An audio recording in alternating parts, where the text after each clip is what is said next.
Hello guys, I hope आप सभी को स्टोरी के पार्ट सेकंड का बड़ी बेसब्री से इंतज़ार होगा। तो आज मैं आप सभी के सामने लेकर आ ही गई स्टोरी का पार्ट सेकंड। स्कूल का आखिरी दिन था। जोया देख रही थी कि हमीद कहाँ है। सोच रही थी कि शायद कोई बात हो जाए, बट हमीद नहीं दिखा और जोया निराश होकर बिना मिले और बिना कोई बात किए घर चली आई और सोच रही थी कि शायद अब हम कभी ना मिलें। अब हमीद मुंबई चला गया अपनी पढ़ाई करने और जोया अपने ही शहर में रहकर पढ़ाई करने लगी। लगभग 4 महीने के बाद जोया की स्कूल फ्रेंड जो कॉलेज में साथ में पढ़ती थी, उसके पास हमीद का कॉल आता है। उसकी फ्रेंड बात करती है और हमीद के पूछने पर जोया को फ़ोन देती है। पहले तो जोया मना करती है बात करने के लिए, लेकिन फिर बात करती है। हमीद जोया से उसका कांटेक्ट नंबर मांगता है। जोया मना कर देती है। वो अब नहीं चाहती थी प्यार व्यार के चक्कर में पड़ना। हमीद कहता है, तुम्हारा कांटेक्ट नंबर मेरे पास है, बट तुम्हारे डर की वजह से मैं कभी कॉल नहीं किया। जोया मुस्कुराई और बोली, अच्छा किए, और ऐसे ही डरते रहना और कॉल न करना। दोनों फ़ोन रख देते हैं। 2 साल बाद अचानक से जोया के व्हाट्सएप पर मैसेज आया, हाय। हमीद की डीपी लगी थी, जिससे जोया पहचान गई, बट वो कोई रिप्लाई नहीं की। हमीद और भी मैसेज करता है, कैसी हो, कहाँ हो, बट जोया मैसेज सीन करके कोई रिप्लाई नहीं की। हमीद कहता है, क्या हुआ, कोई रिप्लाई क्यों नहीं कर रही? ना मैसेज करूं, बात नहीं करनी है? तो फिर जोया मैसेज करती है, कहाँ से नंबर मिला? हमीद बोला, बस मिल गया। तुम बताओगी नहीं, कैसी हो? जोया कहती है, पहले के ही जैसी हूँ, लड़ाकू और खड़ूस। हमीद हंसने लगता है और कहता है, फिर से उन दोनों की बातें होने लगी और जब भी वो फ्री होते वो एक दूसरे से बातें करते। वो एक दूसरे से सारी बातें शेयर करने लगे। एक दिन हमीद जोया से पूछता है, क्या कोई तुम्हारा बॉयफ्रेंड है? तो जोया बोली, हाँ है, क्यों? तो हमीद बोलता है, कुछ नहीं, बस ऐसे ही। तो हमीद पूछता है, तुम तो हमेशा मेरे से ही बात करती रहती हो, तो क्या तुम्हारे बॉयफ्रेंड को बुरा नहीं लगता? क्या तुम उसे टाइम दे पाती हो? तो जोया कहती है, दोस्तों के लिए मैं हमेशा फ्री रहती हूँ और मेरे बीएफ को बिल्कुल बुरा नहीं लगता। हमीद समझ रहा था कि जोया का कोई बीएफ नहीं है और वो उससे झूठ बोल रही है। एक दिन हमीद मुंबई से जोया से मिलने आया। जोया सच संवर कर उससे मिलने गई और वो उसके सामने बहुत सुंदर दिखना चाहती थी। और जब हमीद उसे देखा तो बस देखता ही रह गया। जोया को हमीद 3 साल बाद देख रहा था। जोया पहले से और खूबसूरत लग रही थी। हमीद आज फिर से जोया के बीएफ के बारे में पूछा। अब जोया से और झूठ नहीं बोला गया। अब वो सब कुछ सच सच बताना चाहती थी कि वो उसको कितना प्यार करती है। बट बहुत सारी थिंकिंग उसके माइंड में चल रही थी कि हमीद उसे सच में पसंद करता है या नहीं, और अगर नहीं करता होगा तो? अगर मैं उसे पहले बता दी कि मैं तुम्हें प्यार करती हूँ, तो वो क्या सोचेगा। इन्हीं सब ख्यालों में वो खो सी गई।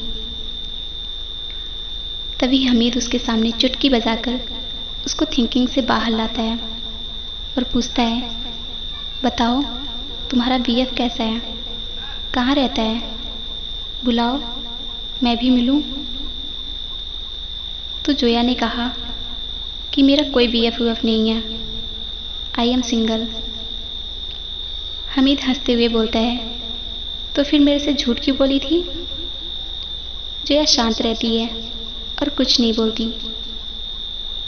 हमीद अपनी जेब में हाथ डालता है और जोया को आंख बंद करने के लिए बोलता है। जोया समझ गई कि शायद कुछ है मेरे लिए। वो अब सुनना और जानना चाहती थी कि हमीद उसे प्यार करता है या नहीं। हमीद अपनी जेब से एक सुंदर ब्रेसलेट निकालता है और जोया का हाथ आगे लेकर पहना देता है। जोया आँख खोलती है और उसके मुंह से निकलता है, wow it's so pretty. Hamid खुश होते हुए पूछता है, पसंद आया। जोया कहती है, बहुत सुंदर है। और अब जोया से रहा नहीं गया और वो जाकर उसके गले लग गई और बोल दी, I love you Hamid. Hamid पहले तो हकबकास आ गया, बट फिर वो भी उसे पकड़कर गले लगाता है और कहता है, I love you too. Zoya की आंखों में खुशी के आंसू थे और आंसू लिए हुए कहती है कि मैं कब से वेट कर रही थी तुम्हारा, और अगर तुम्हारा वेट करती तो वेट ही करती रह जाती। हमीद बोला, मुझे डर लगता था, पता नहीं तुम भी प्यार करती हो या नहीं। दोनों साथ में घूमे फिरे, खूब एंजॉय किए। अब कॉलेज खत्म हो चुका था। हमीद भी वहीं चला आया जहाँ जोया रहती थी। दोनों एक दूसरे के हर सुख दुख में साथ रहते थे। 2 साल बाद हमीद और जोया के घर से जॉब को लेकर प्रेशर आने लगा। दोनों ही जॉब की प्रिपरेशन करने लगे। हमीद तो मानो पढ़ाई के चक्कर में खो सा गया।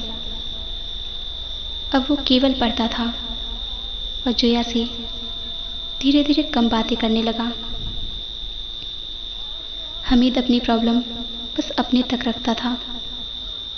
बाकी सारे लड़कों की तरह जोया चाहती थी कि वो उससे सारी प्रॉब्लम शेयर करे, बट हमीद नहीं शेयर करता था। जोया को लगा अब हमीद उसे प्यार नहीं करता। उसे लगा शायद वो किसी और से प्यार करने लगा। एक दिन जोया हमीद को बुलाई मिलने के लिए। हमीद आया भी, पर थोड़ी ही देर में वो जाने के लिए बोलने लगा। पहले ऐसा नहीं होता था। वो दिन दिन भर बातें करते, साथ में घूमते थे। जोया को अब यकीन हो गया था कि हमीद उसे प्यार नहीं करता। जोया ने हमीद से कहा, तुम जाओ, मैं थोड़ी देर यहीं अकेले बैठना चाहती हूँ। जोया चाहती थी वो उसके साथ बैठे और बोले, मेरे होते हुए तुम अकेले क्यों बैठोगी। बट हमीद ऐसा नहीं किया। उसे अकेले छोड़कर चला गया। जोया 2 घंटे तक अकेले एक गार्डन में बैठकर रो रही थी। उसे लगा शायद हमीद आए, बट वो चला गया था। अब जोया अंदर से पूरी तरह टूट चुकी थी। उसकी आंख से आंसू बहे जा रहे थे। वो अब अपने रूम तक जाना चाहती थी। वो वहां से उठकर रूम को जाने लगी, बट स्ट्रेस की वजह से उसे चक्कर आ रहा था और आंख में आंसू की वजह से उसे सब कुछ धुंधला सा दिखाई दे रहा था। जोया रोड क्रॉस करना चाहती थी, तभी एक ट्रक आई और जोया को कुचल के चली गई। हमीद को तो पता भी नहीं कि क्या हो गया। हमीद जोया के फ्रेंड के पास कॉल करता है और पूछता है कि क्या जोया रूम तक पहुंच गई। उसका कॉल नहीं लग रहा। जोया की फ्रेंड रोते हुए बोलती है कि जोया का एक्सीडेंट हो गया, अब वो नहीं रही। मानो हमीद के पैरों तले जमीन खिसक गई। हमीद रोते हुए बोलता है, प्लीज़ उसे हॉस्पिटल ले जाओ, अगर वो जिंदा हो तो। उसकी फ्रेंड उसे बताती है कि अब कुछ भी नहीं हो सकता और फ़ोन कट कर देती है। तो इस स्टोरी के माध्यम से मैं आप सबको बताना चाहती हूँ कि आज जो भी आपकी लाइफ में है उसकी वैल्यू करिए। क्या पता वो कल हो ना हो। पढ़ाई लिखाई, नौकरी, फैमिली, रिलेशनशिप सबको बैलेंस करके चलिए। केवल एक के पीछे भागेंगे तो दूसरा तो छूट ही जाएगा। आपको हमारी स्टोरी कैसी लगी कमेंट करके ज़रूर बताएं।